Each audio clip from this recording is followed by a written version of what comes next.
ใช้ฟังก์ชันสแกนโดยการใช้โปรแกรม Turbo Plus เนาะโดยเราก็ต้องเปิดโปรแกรมขึ้นมามันจะเป็นหน้าตาอย่างนี้แล้วเราเข้าโดยการเข้าไฟล์แล้วเลือก New เดี๋ยวเราจากนั้นเราก็ป้อนคำสั่งต่างๆของในฟังก์ชันสแกนเข้าไปก็คือ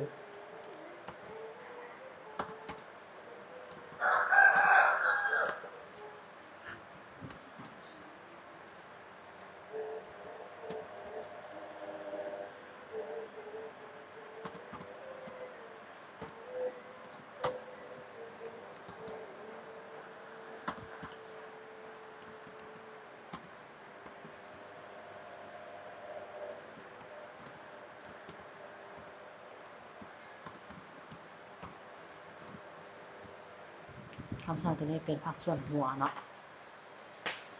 หรือว่าเป็นคำสั่งหลักหรือว่าเป็นคำสั่งหลัก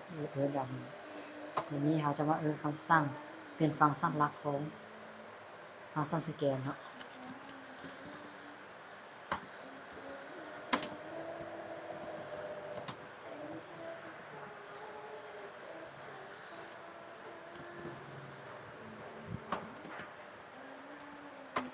นี่ก็คือฟังก์ชันสแกนฟังก์ชันหลักของ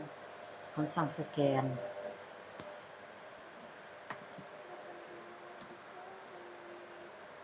นี่เราป้อนคำสั่งเคลียร์เป็นคือคำสั่งที่อ่านเอาไว้หน้าจอ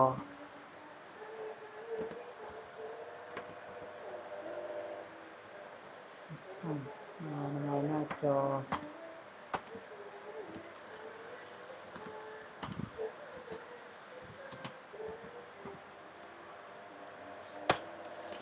ส่วนปริ้นแม่นเป็นคำสั่งห้ามหักจำนวนถ้วนหรือว่าคำสั่งค่าต่างๆ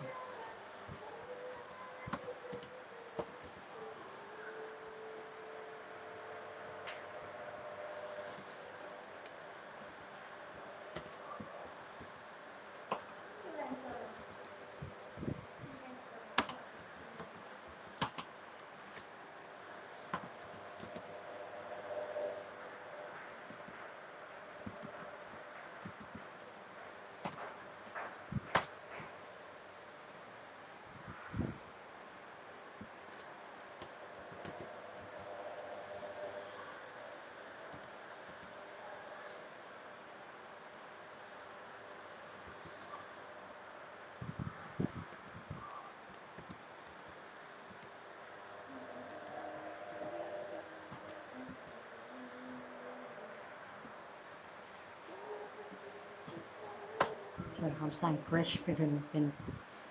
ป็นคำสั่งที่เราท่าให้กดเป็นพิมพ์เพื่อเบิ่งผลลัพธ์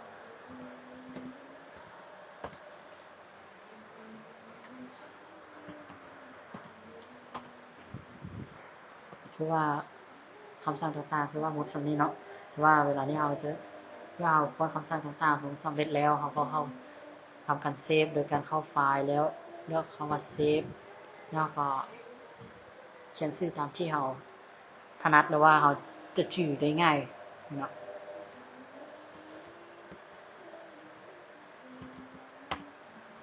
โดยการใช้นามสกุล .cpp จากนั้นเราก็ทำการกดโอเค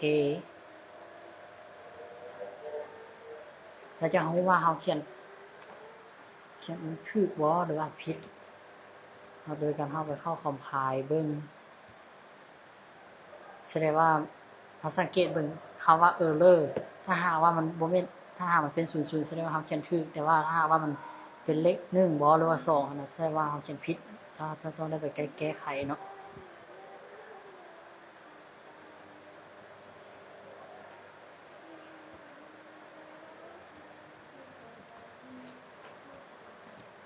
ไปแก้ไขแล้วปัญหาก็มาคอมไพล์เบิ่งว่ามันถูกหรือบ่ถ้าหากว่าตัว error มันเป็น00แสดงว่าเราเขียนโค้ดถูกแล้วถ้าหากว่ามันถูกแล้วเราก็ไปรันเบิ่งผลลัพธ์มันจะออกมาจะเป็นจังไดผลลัพธ์มันออกมาจะเป็นจังซี่คือว่าเป็นการจบโปรแกรมเนาะในการเขียน